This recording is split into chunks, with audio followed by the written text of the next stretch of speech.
Mary Wollstonecraft WLSTNKRFT, Spitalfields, 27 de abril de 1759 Londres, 10 de septiembre de 1797, fue una escritora y filósofa inglesa, considerada una figura destacada del mundo moderno. Escribió novelas, cuentos, ensayos, tratados, un relato de viaje y un libro de literatura infantil. Como mujer del siglo XX, fue capaz de establecerse como escritora profesional independiente en Londres, algo inusual para la época. En su obra Vindicación de los Derechos de la Mujer, 1792, argumenta que las mujeres no son por naturaleza inferiores al hombre, sino que parecen serlo porque no reciben la misma educación, y que hombres y mujeres deberían ser tratados como seres racionales. Imagina, asimismo, un orden social basado en la razón. Con esta obra, estableció las bases del feminismo liberal y la convirtió en una de las mujeres más populares de Europa de la época. Tanto por parte del público en general como de las historiadoras feministas en particular, la vida de Wollstonecraft ha sido objeto del mismo interés, si no mayor, que sus obras, debido a sus relaciones poco convencionales y a menudo tumultuosas. Tras dos romances malogrados con Henry Fuseli y Gilbert Imlay, Wollstonecraft se casó con el filósofo William Godwin, uno de los precursores del movimiento anarquista. Con él tuvo una hija, Mary Shelley, autora de Frankenstein y esposa del poeta romántico Percy Bysshe Shelley. Wollstonecraft murió a la edad de 38 años debido a complicaciones derivadas del nacimiento de su hija, dejando tras ella varios manuscritos inacabados. Tras la muerte de Wollstonecraft,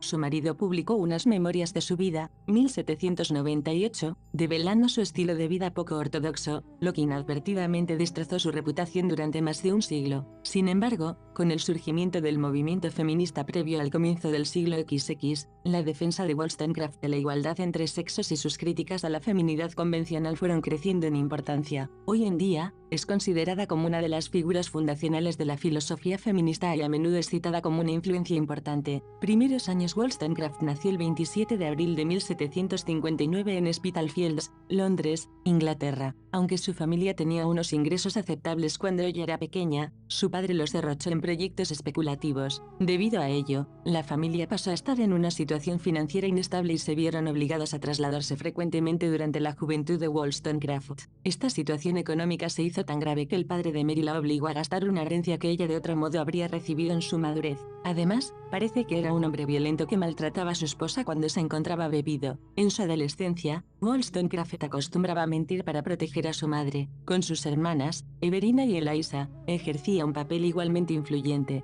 Por ejemplo, en un momento concreto en 1784, convenció a su hermana Eliza, la cual había sufrido lo que probablemente fue una depresión posparto, para que abandonara a su marido y a su bebé. Wollstonecraft arregló todo para que Eliza pudiera huir, demostrando así su deseo de desafiar las normas sociales. El precio que hubo que pagar, sin embargo, fue alto. Su hermana sufrió el rechazo social y, puesto que no podía volver a casarse, fue desterrada a una vida de pobreza y de trabajo duro. Wollstonecraft tuvo dos amistades en su juventud, la primera con Jane Arden en Beverly. Ambas solían leer libros juntas y asistían a clases impartidas por el padre de Arden, un científico y filósofo con estilo propio. Wollstonecraft disfrutaba enormemente la atmósfera intelectual de la casa de Arden y valoraba mucho su amistad con la chica, a veces hasta el punto de ser emocionalmente posesiva. Wollstonecraft le escribió: "Se han formado en mí ciertas nociones románticas de amistad, soy un poco peculiar en mi entendimiento del amor y la amistad, tengo que tener el primer puesto o ninguno". En algunas de las cartas de Wollstonecraft a Arden se revelan las volátiles y particularmente depresivas emociones que la atormentaron durante toda su vida. La segunda, y posiblemente más importante, amistad la mantuvo con Fanny Blood, a la cual Wollstonecraft otorgaba el mérito de haber abierto su mente. Wollstonecraft imaginó una utopía de convivencia con Blood, hicieron planes para alquilar habitaciones juntas y apoyarse emocional y económicamente la una a la otra, pero este sueño se vio frustrado ante la realidad de sus problemas financieros. Además, Wollstonecraft se dio cuenta de que había idealizado a Blood, estaba más de parte de los valores tradicionalmente considerados femeninos que Wollstonecraft.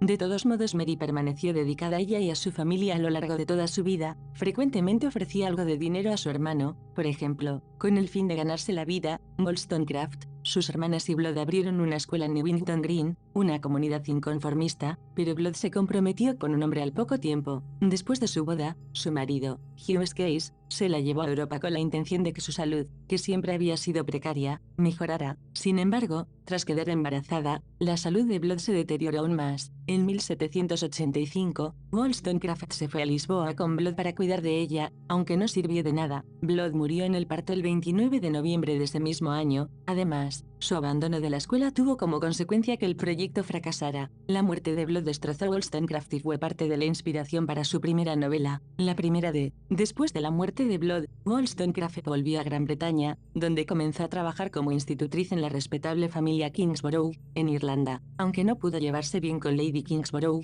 para los niños fue una instructora estimulante. Margaret King dijo posteriormente que ella había liberado su mente de toda superstición. Algunas de las experiencias de Wollstonecraft durante aquellos años se verían reflejadas en su único libro de literatura infantil, Relatos originales de la vida real, 1788. Mary Wollstonecraft en 1791, por John Opie. Frustrada debido a las limitadas opciones laborales de las que disponían las mujeres respetables pero con pocos recursos económicos. Una barrera que Wollstonecraft describe elocuentemente en el capítulo de Reflexiones sobre la educación de las hijas, 1787, titulado Unfortunate Situation of Females, Fashionably Educated, and Left Without a Fortune, cuya posible traducción sería Desafortunada situación de las mujeres modernamente educadas que han quedado sin fortuna. Decidió, tras ejercer un año como institutriz, emprender una carrera como autora. Esta fue una decisión radical, pues, en aquellos tiempos, pocas mujeres podían sobrevivir como escritoras. Cuando escribió a su hermana Everina en 1787, según sus propias palabras, trataba de convertirse en la primera de un nuevo género, se trasladó a Londres y, ayudada por el editor liberal Joseph Johnson, estableció un hogar en el que vivir y comenzó un trabajo que la mantuviera. Aprendió francés y alemán y tradujo textos, entre los que destacan sobre la importancia de las opiniones religiosas de Jack Necker y elementos de moralidad para el trato con niños de Christian Gottlieb Salzmann. También escribió reseñas, principalmente de novelas, para el Analytical Review de Johnson. El universo intelectual de Wollstonecraft se amplió durante esa época gracias a la lectura que llevaba a cabo para sus reseñas y también por las compañías que frecuentaba. Wollstonecraft asistió a las renombradas cenas de Johnson y conoció a intelectuales como Thomas Paine y William Godwin. Durante su estancia en Londres, Wollstonecraft mantuvo una relación con el artista Henry Fuseli, a pesar de que él estaba casado. Ella estaba, según escribió, cautivada por su genio, la grandeza de su alma, la rapidez de su comprensión y su encantadora simpatía. Propuso una utópica organización de vida conjunta con Fuseli y su mujer, pero la esposa de Fuseli quedó horrorizada y Fuseli rompió su relación con Wollstonecraft. Después del rechazo de Fuseli, Wollstonecraft decidió viajar a Francia para huir de la humillación del incidente y para participar en los sucesos revolucionarios que recientemente había celebrado en su Vindicación de los Derechos del Hombre, 1790. Escribí esta obra en respuesta a la conservadora crítica de Edmund Burke a la Revolución Francesa en Reflexiones sobre la Revolución Francesa, 1790. Apuntó estas mismas ideas de forma más indirecta en Vindicación de los Derechos de la Mujer, 1792, su trabajo más conocido e influyente. Francia y Gilbert Imlay. Wollstonecraft marchó hacia París en diciembre de 1792 y llegó aproximadamente un mes antes de que Luis XVI fuera guillotinado. El país se encontraba sumido en la confusión. Buscó a otros visitantes británicos como Helen Maria Williams y se unió al círculo de expatriados de la ciudad. Acababa de escribir Vindicación de los Derechos de la Mujer. Estaba determinada a poner en práctica sus ideas y, en la atmósfera intelectualmente estimulante de la Revolución Francesa, tuvo su relación amorosa más experimental. Conoció y cayó perdidamente enamorada de Gilbert Imlay, un aventurero americano. Estuviera o no Wollstonecraft interesada en un enlace matrimonial, Imlay no lo estaba, y ella parecía haberse enamorado de una idealización de este hombre. Aunque Wollstonecraft había rechazado el componente sexual de las relaciones en Vindicación de los Derechos de la Mujer, Imlay despertó su pasión y su interés por el sexo. Wollstonecraft quedó pronto embarazada, y el 14 de mayo de 1794 dio a luz a su primera hija,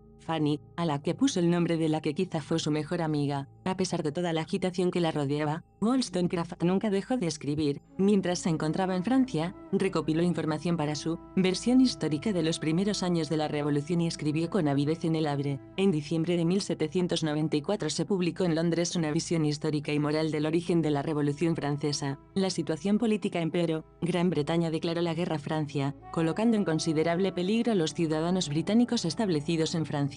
Para proteger a Wollstonecraft, Imlay la registró como su esposa en 1793, a pesar de que no estaban casados. Algunos de los amigos de Wollstonecraft no tuvieron tanta suerte, muchos de ellos, como Thomas Paine, fueron arrestados y algunos incluso guillotinados. Más tarde, después de abandonar Francia, Wollstonecraft seguiría refiriéndose a sí misma como Mrs. Imlay, incluso de cara a sus hermanas, con el fin de otorgar legitimidad a su hija. Imlay, descontento con la Wollstonecraft casera y maternal, la dejó. Prometió que volvería al Havre, Francia, donde ella había ido para dar a luz, pero sus retrasos en escribir y sus largas ausencias convencieron a Wollstonecraft de que había encontrado otra mujer. Sus cartas a él están llenas de protestas desesperadas, consideradas por muchos críticos como expresiones de una mujer profundamente deprimida, según algunos como resultado de sus circunstancias, sola con una hija en medio de una revolución. Inglaterra y William Godwin. Wollstonecraft volvió a Londres en abril de 1795 en busca de Imlay, pero él la rechazó. En mayo de 1795 trató de suicidarse, probablemente con laudano, pero Imlay la salvó, aunque no está muy claro cómo. En un último intento de recuperarle, se embarcó en ciertos negocios relacionados con él en Escandinavia, tratando de recuperar algunas de sus pérdidas. Wollstonecraft emprendió este arduo viaje con su pequeña hija y una criada. Relató los sucesos y sus pensamientos en cartas a Imlay, muchas de las cuales se publicaron posteriormente como cartas escritas durante una breve estancia en Suecia, Noruega y Dinamarca en 1796. Wollstonecraft consideraba su suicidio profundamente racional y escribió tras su rescate: «Solo tengo que lamentar que, cuando la amargura de la muerte había pasado,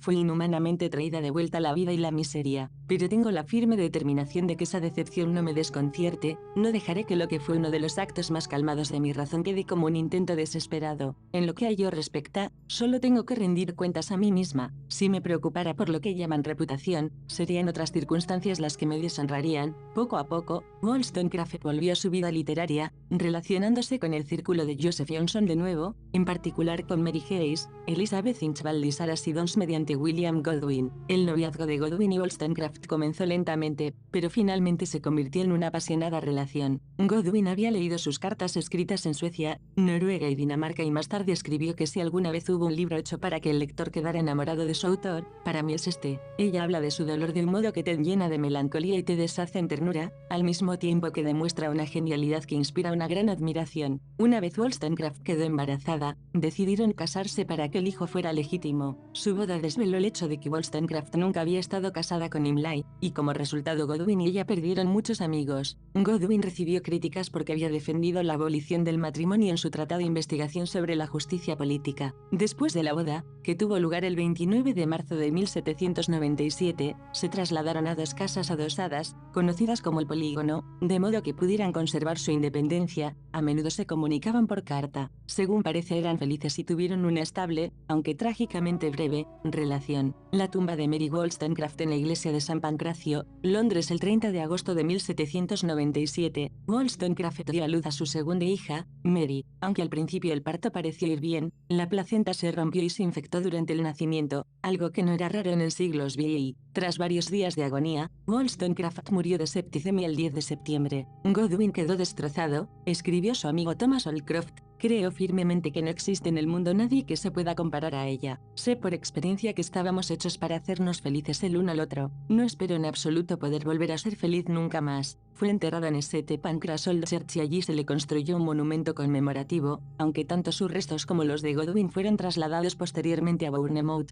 En su lápida se puede leer: «Mary Wollstonecraft Godwin, autora de Vindicación de los Derechos de la Mujer, nacida el 27 de abril de 1759, fallecida el 10 de septiembre de 1797. En enero de 1798 Godwin publicó sus memorias de la autora de Vindicación de los Derechos de la Mujer. Aunque Godwin sentía que estaba describiendo a su esposa con amor, compasión y sinceridad, muchos lectores quedaron conmocionados por el hecho de que él revelara la ilegitimidad de la primera hija de Wollstonecraft, sus relaciones amorosas y sus intentos de suicidio. Robert Southey lo acusó de destapar todos los secretos de su mujer fallecida. Las memorias de Godwin mostraron a Wollstonecraft como una mujer profundamente comprometida con sus sentimientos, equilibrada y más escéptica en cuanto a religión de lo que sugieren sus propios escritos. Legado estatua de Mary Wollstonecraft. Wollstonecraft ha tenido lo que Cora Kaplan llama un curioso legado, para ser una autora activista aficionada a muchos géneros. En el último cuarto de siglo la vida de Wollstonecraft se ha seguido mucho más de cerca que sus escritos. Tras el devastador efecto de las memorias de Godwin, la reputación de Wollstonecraft no gozó de muy buena salud durante un siglo, fue incluso criticada por autores como Mary Edgeworth,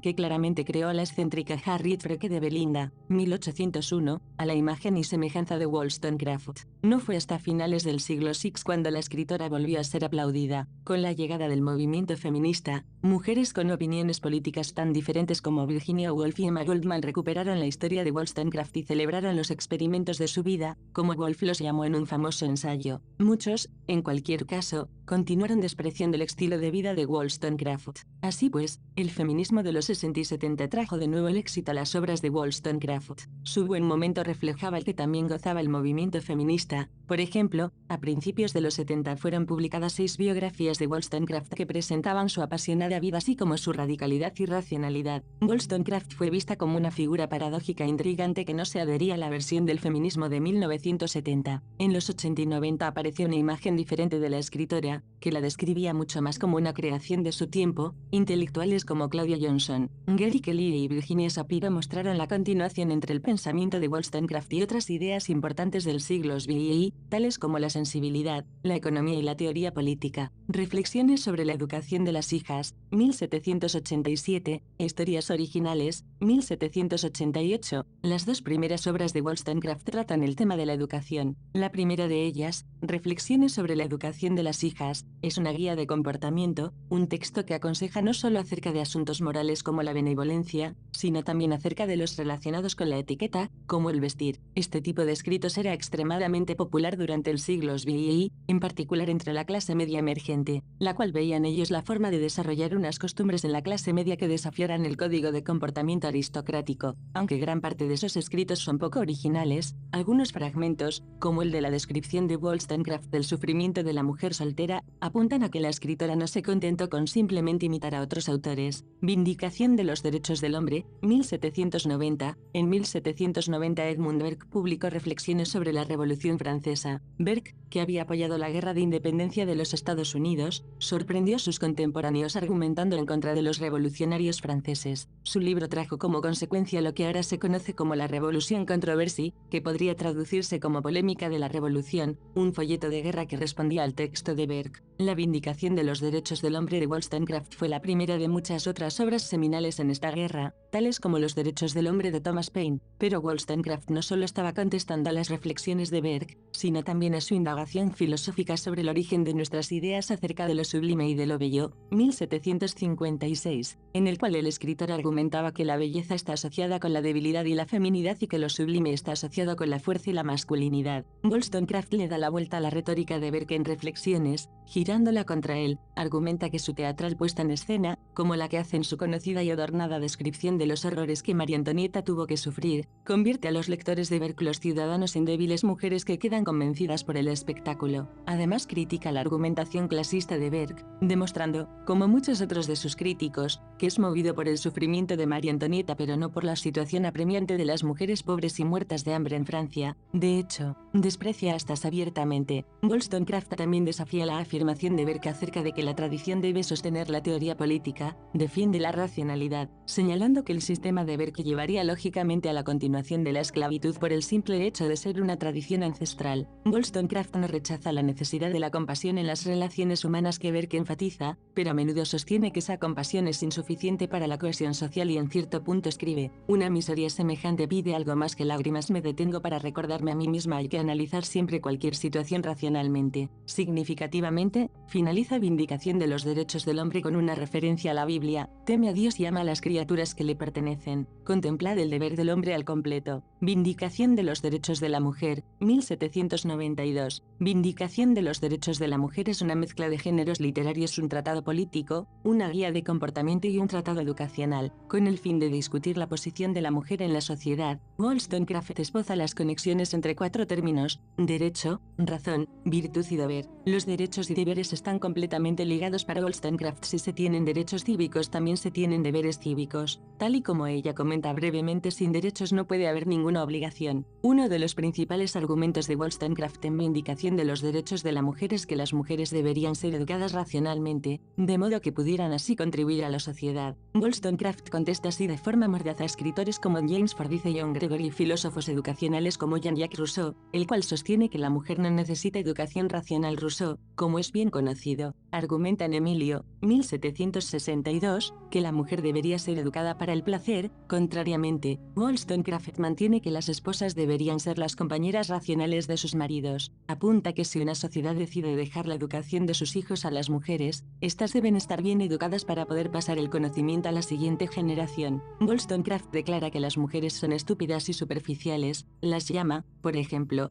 spaniels o juguetes en cierto momento, pero dice que no es debido a una deficiencia innata sino a que los hombres les han negado el acceso a la educación. Wollstonecraft está decidida a ilustrar las limitaciones que la falta de educación ha supuesto a las mujeres. Poéticamente, escribe, enseñadas desde su infancia que la belleza es el cetro de las mujeres, la mente se amolda al cuerpo y, errante en su dorada jaula, solo busca adornar su prisión. La implicación de esta afirmación es que, sin el daño ideológico que anima a las jóvenes desde temprana edad a centrar su atención en la belleza y las mejoras exteriores, las mujeres podrían lograr mucho más. Puede ser objeto de debate hasta qué punto creía Wollstonecraft en la igualdad de mujeres y hombres. Ciertamente no fue una feminista en el sentido moderno de la palabra. Las palabras feminista y feminismo no existieron hasta después de 1890, ya que no pedía igualdad de derechos. Por ejemplo, no pedía el derecho al sufragio para las mujeres en sus escritos, lo que por otra parte sería congruente con su simpatía hacia el anarquismo. Declara que hombres y mujeres son iguales a los ojos de Dios y que están sujetos a las mismas leyes morales. En cualquier caso, las peticiones de igualdad contrastan con sus declaraciones acerca de la superioridad de la fuerza y el valor masculinos. Wollstonecraft mantiene, en la conocida y ambigua frase, no se concluya que quiere invertir el orden de las cosas, ya he asegurado que, por su constitución, los hombres parecen diseñados por la providencia para lograr un mayor grado de virtud.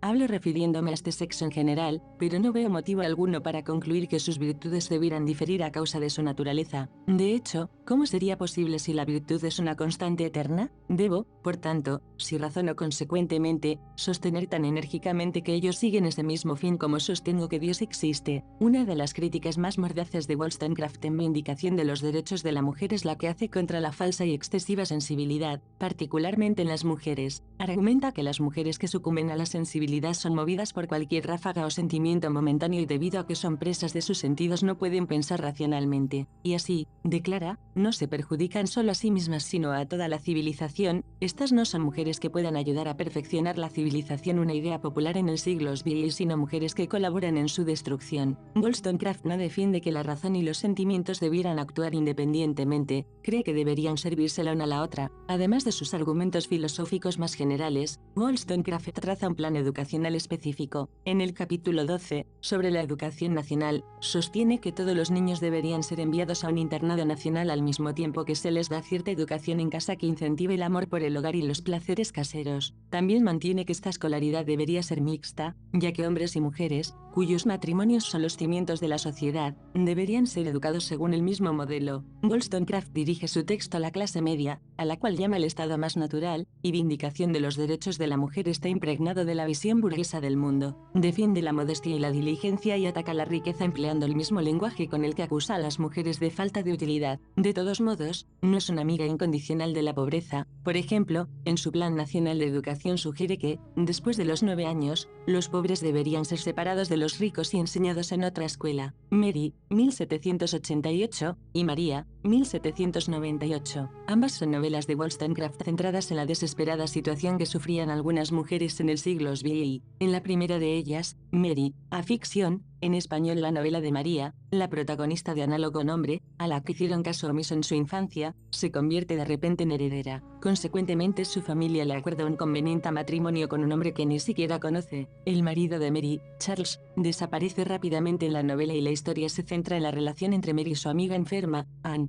Viajan por Europa juntas con la esperanza de mejorar la salud de Anne, pero sin éxito. Anne muere. Durante ese tiempo, Mary conoce y se enamora de Henry. Tras la muerte de Anne, Mary y Henry vuelven a Inglaterra. Henry también está enfermo, pero Mary elige vivir con él y con su madre durante las semanas que le quedan. Mary nunca se recupera de la pérdida de Anne y Henry, y cuando su marido reaparece al final del libro no puede soportar estar en la misma habitación que él. El final del libro sugiere que ella morirá joven. Al igual que María, este libro es una reflexión sobre el matrimonio. No hay ningún matrimonio exitoso en la novela y al final, cuando está muriendo, Mary piensa que se está acercando a ese mundo en el que no hay matrimonio y ser dado en matrimonio, presumiblemente como una parte positiva de su situación. Las únicas relaciones satisfactorias del libro son las amistades, e incluso estas acaban de forma trágica para Mary. Mary es una novela inacabada, a menudo considerada la obra más radical de Wollstonecraft. En ella detalla muchas de las injusticias sufridas por la mujer, no solo desde un punto de vista individual sino también general. La protagonista, María, es encerrada en un manicomio por su derrochador marido con el fin de robarle el dinero. Tristemente, su hija también le es arrebatada. Mientras se encuentra en el manicomio, María conoce y quizás se enamora de un hombre llamado Darnford, pero debido a que el relato está inacabado, no queda claro si Wollstonecraft pretendía resolver felizmente la trama sentimental o acabar la novela trágicamente. María también entabla amistad con una de las enfermeras, Jemima, que, al igual que la propia María, tiene una horrorosa historia que contar sobre su vida de casada. El relato de Jemima da a Wollstonecraft la oportunidad de mostrar los vínculos entre mujeres de diferentes clases. Significativamente, es uno de los primeros momentos en la historia del feminismo en que se apunta a un argumento relacionado con las clases sociales, el cual afirma que las mujeres de diferentes posiciones económicas tienen los mismos intereses por el hecho de ser mujeres. Profundamente afectada por sus propios asuntos sentimentales y experiencias en Francia, Wollstonecraft cambió algunas de sus opiniones previas acerca de las clases. No habría hecho esas mismas afirmaciones 6 años antes, cuando describía a la clase media como el estado natural. Cartas escritas en Suecia, Noruega y Dinamarca, 1796. Cartas escritas en Suecia es un relato de viaje, pero uno muy particular. Consiste no solo en las reflexiones de Wollstonecraft acerca de Escandinavia y sus gentes, sino también acerca de su relación con Imlay, aunque no se le menciona por su nombre. En esta, su última obra importante finalizada, Wollstonecraft está fuertemente influenciada por los temas que trata Rousseau en Ensoñaciones del paseante solitario, 1782, la búsqueda de la fuente de la felicidad humana, el rechazo estoico de los bienes materiales, el abrazo estático de la naturaleza y el papel esencial de los sentimientos en el entendimiento. Mientras Rousseau rechaza en última instancia la sociedad, Wollstonecraft celebra el panorama nacional y el progreso industrial en sus textos. Wollstonecraft también explora las conexiones entre lo sublime y la sensibilidad. Muchas de las cartas describen el impresionante paisaje de Escandinavia y los deseos de Wollstonecraft de crear una conexión emocional con ese mundo natural. De este modo, deja un papel más importante a la imaginación de lo que lo había hecho anteriormente en sus obras. La escritora compara esta imaginativa conexión con el mundo con una comercial y mercenaria actitud que asocia con Imlay y que critica mediante sus escritos. A continuación te presento las obras de la autora. Reflexiones sobre la educación de las hijas, 1787. En este trabajo, Wollstonecraft aborda la importancia de la educación para las mujeres, argumentando a favor de una educación igualitaria que fomente el desarrollo intelectual y moral de las hijas. Propone que las mujeres deben recibir una educación que les permita ser ciudadanas virtuosas y contribuir activamente a la sociedad. La novela de María, 1788. Esta novela presenta la historia de una joven mujer llamada María, quien lucha contra las expectativas sociales y busca independencia y autorrealización. A través de la narrativa, Wollstonecraft examina temas como la opresión de género, la desigualdad social y la búsqueda de la felicidad personal. Relatos originales de la vida real, 1788. Este libro es una colección de historias cortas destinadas a la educación moral y el entretenimiento de los niños. Wollstonecraft utiliza estas historias para transmitir valores como la honestidad, la generosidad y la justicia, mientras también promueve la importancia de la razón y la virtud en la vida cotidiana. Vindicación de los derechos del hombre, 1790. En esta obra, Wollstonecraft defiende los principios de la Revolución Francesa y critica el sistema monárquico y aristocrático de su época. Argumenta a favor de la igualdad de derechos para todos los ciudadanos y aboga por una sociedad basada en la justicia y la razón. Vindicación de los derechos de la mujer, 1792. Considerada su obra más influyente, Wollstonecraft defiende los derechos de las mujeres en la sociedad, argumenta en contra de la opresión y la desigualdad de género, y aboga por la educación y la autonomía de las mujeres como medios para su emancipación. Una visión histórica y moral de la Revolución Francesa, 1794. En esta obra,